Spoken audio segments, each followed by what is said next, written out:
मैंने जिस दिन 7 फेरे लिए थे उसी दिन कह दिया था कि यदि नेहा की गलती निकली तो उसे मार डालूंगा। आज मैंने नेहा को मार दिया है। पत्नी नेहा की हत्या करने के बाद पति प्रशांत ने हाथ में छुरा लिए हुए फोन पर परिजनों को यह जानकारी दी कि उसने अपनी पत्नी को उसके घर में मार दिया है। 4 साल का बेटा स्कूल से वापस लौटा तो आंगन को खून से सना देखकर सहम गया।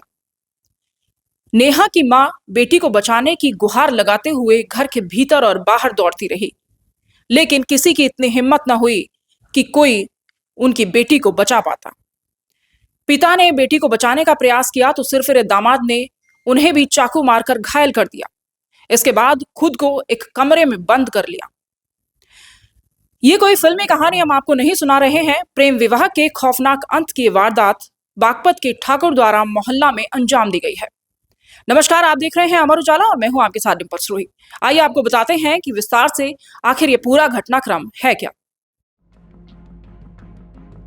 बागपत जनपद के ठाकुर द्वारा मोहल्ले में अनैतिक संबंधों के शक में पति प्रशांत उर्फ सांप निवासी जैन मोहल्ला ने दिव्यांग ससुर विनोद उपाध्याय के सामने अपनी पत्नी जो 25 वर्ष की है उसकी छुरे से गला रेतकर हत्या कर दी। उसने ससुर विनोद को भी चाकू मारकर घायल कर दिया, जिनका उपचार कराया गया। आरोपी ने खुद ही परिवार वालों को हत्या करने की जानकारी दी। पुलिस ने हत्यारोपी प्रशांत को गिरफ्तार कर छुरा भी बरामद कर लिया है। प्रशांत उर्फ सांप के घटना के कबूलनामे की वीडियो भी पड़ोसियों ने किसी तरह बना ली। पत्नी के शव के पास ही खड़ा हत्यारोपी प्रशांत हाथ में छुरा लेकर फोन पर अपनी मां और पिता को ये जानकारी दे रहा है, जिसमें कह रहा है कि जिस दिन नेहा से शादी की थी उसी दिन उससे कहा था कि नेहा गलत निकली तो उसी दिन तुझे मार दूंगा। आज मैंने उसे मौत की घाट उतार दिया है। दरअसल ओला कैब चलाने वाले प्रशांत और नेहा की प्रेम कहानी 6 साल पहले शुरू हुई थी। नेहा का परिवार मूल रूप से सहारनपुर जिले के गंगोह का रहने वाला है और यहीं पर होलिका चौक के पास प्रशांत एक मेडिकल स्टोर पर काम करता था, जबकि नेहा पास ही में एक कॉस्मेटिक सेंटर पर नौकरी कर रही थी।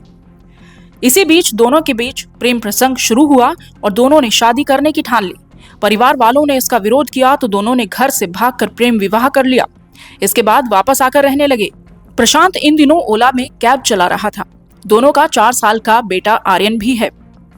बताया गया कि बेटा आर्यन नर्सरी कक्षा में पढ़ाई करता है, जो बुधवार सुबह स्कूल चला गया था। दोपहर में आर्यन की मां की पिता ने हत्या कर दी। आर्यन जब स्कूल से घर लौटा तो उसका संसार उसके सामने उजड़ा हुआ मिला। परिवार वाले आर्यन को लेकर पोस्टमार्टम हाउस चले गए। इस पूरे घटनाक्रम के बाद पुलिस ने आरोपी को मौके से ही गिरफ्तार कर लिया। वहीं आरोपी ने पुलिस के सामने अपना जुर्म भी कबूल कर लिया है। आरोपी प्रशांत ने बताया कि उसने नेहा के व्हाट्सएप को अपने मोबाइल में किसी तरह से हैक कर लिया था, यानी जो चैट नेहा अपने व्हाट्सएप पर करती थी उन्हें प्रशांत भी देख सकता था। वो किससे चैट करती थी, उसे नेहा का किसी व्यक्ति के साथ अवैध संबंधों का शक हुआ था और इसे लेकर उसने इस तरीके से उसके मोबाइल को एक तरह से हैक किया और उसकी जो व्हाट्सएप है उसको अपने फोन में मिरर कर लिया था। इसके बाद जिस तरह से भी जो भी वो चैट कर रही थी नेहा, वो प्रशांत भी देख सकता था। इसे लेकर दोनों में काफी बहस हुई और जब नेहा को इस बात का पता चला कि ये सारे जो चैट्स हैं वो उसका पति प्रशांत भी देख रहा है, तो उसे बहुत बुरा लगा और उसने कहा कि वो इसकी शिकायत पुलिस में करेगी, वो उसे जेल भिजवाएगी। इस तरह की धमकी देने के बाद प्रशांत और भी नाराज हो गया। उसने कहा कि वो मुझे जेल भिजवाती, मैंने उसका ही काम तमाम कर दिया। मैंने उसे पहले ही कहा था कि यदि वो गलत निकली तो वो उसे मार देगा और उसने आज ऐसा कर दिया। नेहा की मां किसी काम के लिए उस दौरान बाहर गई थी और नेहा अपने पिता के साथ घर पर अकेली थी।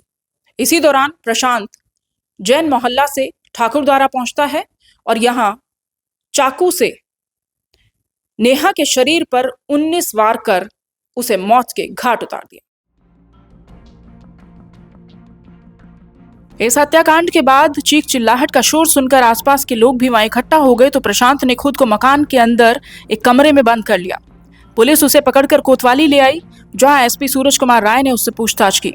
एसपी के अनुसार हत्यारोपी ने कहा कि उसकी पत्नी किसी से बात करती थी उसका कहना है कि पहले कॉल रिकॉर्ड और मैसेज डिलीट कर देती थी, इसके बाद उसे फोन दिखाती थी। इस कारण दोनों में विवाद बढ़ता जा रहा था। इस मामले में नेहा के दादा सुरेश ने प्रशांत के खिलाफ मुकदमा भी दर्ज कराया था, जिस पर पुलिस ने दोनों को बुलाया था, लेकिन प्रशांत नहीं पहुंचा था। शादी के बाद 7 जन्मों के बंधन की डोर अनैतिक संबंधों को ग्रहण की तरह कमजोर करती जा रही है। अनैतिक संबंधों को लेकर जिले में पहले भी कई हत्याएं हो चुकी हैं। उसमें प्रेम विवाह करने वाले जोड़े भी शामिल हैं। बुधवार को ठाकुर द्वारा मोहल्ले में हुई नेहा की हत्या भी उन्हीं में से एक है। नेहा की मां रंजीता किसी काम से पड़ोसी के घर पर गई हुई थी। जैसे ही ये मोहल्ले में ये जानकारी मिली कि प्रशांत ने नेहा की हत्या कर दी है, तो वो दौड़ती हुई, चीखती चिल्लाती हुई अपने घर पहुंचती है और देखती है कि जो प्रशांत है वो चाकू लिए जोर जोर से चिल्ला रहा है और उसकी बेटी लहूलुहान अवस्था में घर के आंगन में पड़ी है। वो मदद की गुहार लगाते हुए बाहर और भीतर चक्कर काटती रही, लेकिन तब तक देर हो चुकी थी और नेहा की सांसें थम चुकी थी। मां रंजीता ने बताया कि दोनों के बीच पिछले 1.5 महीने से जमकर विवाद चल रहा था।